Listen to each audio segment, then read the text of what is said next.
আমি আয়াত। আমি একটি কবিতা বলবো। আমার এবারের কবিতা সাতপাত্র। লিখেছেন কবি সুকুমার রায়। শুনতে পেলুম পোস্তা গিয়ে তোমার নাকি মেয়ের বিয়ে, গঙ্গারামকে পাত্র পেলে। জানতে চাও সে কেমন ছেলে? মন্দ নয়, সে পাত্র ভালো, রং যদিও বেজায় কালো।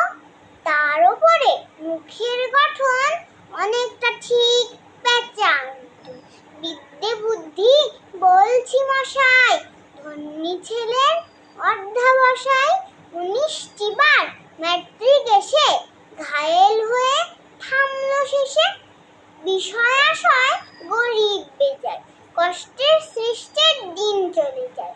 মানুষ তো নয় ভাইগুলো তার, একটা পাগল একটা গোয়ার, আরেকটি সে তৈরি ছেলে। জাল করে নোট গেছেন জেলে।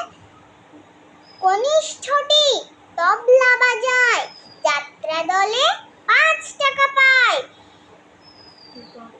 গঙ্গারাম তো কেবল ভোগে বিলের জ্বর আর পান্তু রোগে। শ্যামলা হিরি কিন্তু তারা উচ্চ ঘর, কংসরাজের বংশধর। শ্যামলা হিরি বনগ্রামে, কি যেন হয় গঙ্গারামের?